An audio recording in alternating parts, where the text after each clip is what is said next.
राजनीतिक शुद्धिकरणका संवाहक doctor BP Khanal आगामी निर्वाचनमा सेवकीय उम्मेदवारी र परिवर्तनको खाका। नेपाली राजनीतिको आकाशमा धेरै पात्रहरू उदाउँछन् र अस्ताउँछन्, तर केही पात्रहरू यस्ता हुन्छन् जसले पदको लागि होइन, पद्धति बदल्नको लागि आफ्नो जीवनको ऊर्जा खर्चिरहेका हुन्छन्। यस्तै एक बौद्धिक निष्ठावान र जुझारु व्यक्तित्वको नाम हो डाक्टर बीपी खनाल। साबिक जनजागरण पार्टी नेपालका केन्द्रीय अध्यक्ष र हाल नेपाली कम्युनिस्ट पार्टी नेकपाका केन्द्रीय सचिवालयका सदस्यको रूपमा प्रस्तावित डाक्टर खनालले आगामी 2082 फागुन 21 गते हुने निर्वाचनको लागि समानुपातिक तर्फ आफ्नो उम्मेदवारी दर्ता गराएका छन्। उनको यो उम्मेदवारी केवल संसदको सिट सुरक्षित गर्नको लागि मात्र होइन, बरु नेपाली राजनीतिको वर्षौंदेखिको फोहोरी चरित्र बदल्नको लागि चालिएको एउटा सेवकीय कदम हो। बाल्यकालदेखि नै सङ्घर्षको राहमा खारिएको व्यक्तित्व। विक्रमसम्म 2025 साल भदौ 3 गते एक निम्न मध्यम वर्गीय परिवारमा जन्मिएका खनालको बाल्यकाल अभाव र सङ्घर्षकै बीचमा बित्यो, तर उनको चेतना भने बाल्यकालदेखि नै विद्रोही र प्रगतिशील थियो। जति बेला 14 वर्षका किशोरहरू खेलकुद र रमाइलोमा झुम्छन्, त्यति बेला उनी तत्कालीन नेकपा मालेको अर्धभूमिगत कार्यकर्ता बनेर झापाका गाउँ बस्तीहरूमा पञ्चायती व्यवस्था विरुद्धको मसाल बोकेर हिँडेका थिए।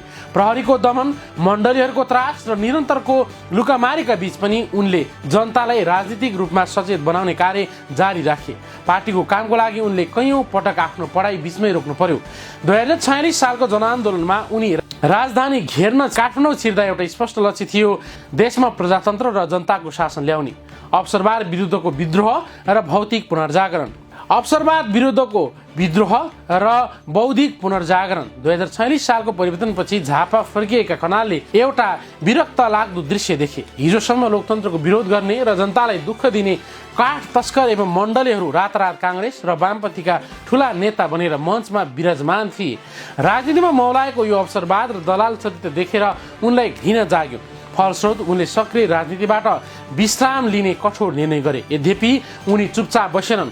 उनले आफूलाई प्राज्ञिक र बौद्धिक रूपमा निखारे। उनले पत्रकारिता, राजनीतिशास्त्र, मानवशास्त्र र सर्वाङ्गीण विकासमा स्नातकोत्तर गरे भने अन्ततः सर्वाङ्गीण विकासमै विद्यावारिधि PhD प्राप्त गरे। उनी नेपालका यस्ता थोरै नेताहरूमध्ये पर्छन् जोसँग विकास र राजनीतिका बारेमा गहिरो सैद्धान्तिक र व्यवहारिक ज्ञान छ।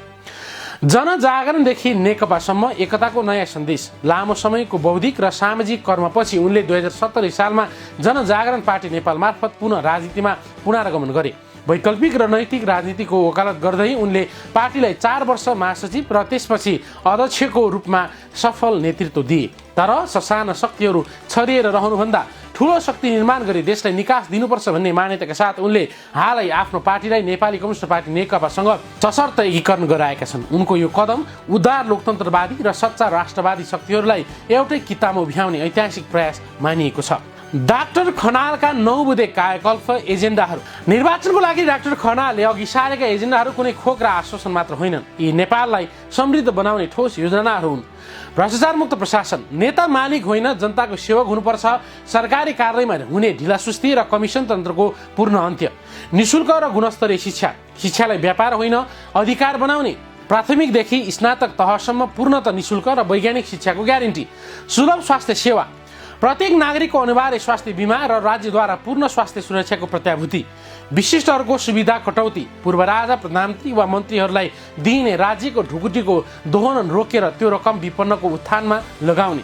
युवा स्वरोजगार। राष्ट्रिय स्वयंसेवक अभियान मार्फत युवाहरूलाई स्वदेशमै रोजगारी र पर्यटन पूर्वाधारमा लगानी गरी विदेश पलायन रोक्ने। विभेदको अन्त्य। जाति, लिङ्ग, भूगोलका आधारमा हुने सबै खालका विभेदको अन्त्य गरी समतामूलक समाजको निर्माण। 5. लेखक, समाजसेवी र सादगी जीवन। डाक्टर खनाल केवल राजनीतिक पात्र होइनन्, उनी एक सिद्ध हस्त लेखक पनि हुन्। उनका हालसम्म 17 वटा पुस्तकहरू प्रकाशित छन् जसले नेपाली समाज र राजनीतिका विभिन्न आयामलाई उजागर गर्छन्।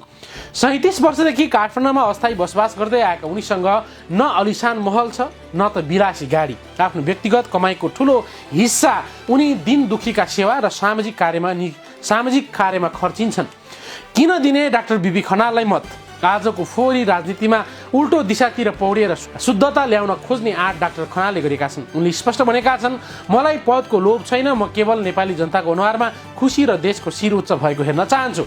योग्य, शिक्षित, नैतिकवान र दूरदर्शी नेतृत्व आजको समयको माग हो। त्यसैले आगामी फागुन 21 गते हुने निर्वाचनमा नेकपाको चुनाव चिन्ह तारामा मतदान गरी डाक्टर बीपी खनाललाई विजय गराउनु भनेको आफ्नै सुन्दर भविष्यको सुनिश्चितता गर्नु हो। उज्यालो विशेषको अङ्क यति नै। हामीले उज्यालो नेटवर्क.com मा पढ्दै हेर्दै सुन्दै गर्नुहोला। तपाईँको बारेको शुभ होस्। विवेक लोचन बिदा चाहन्छु। नमस्कार।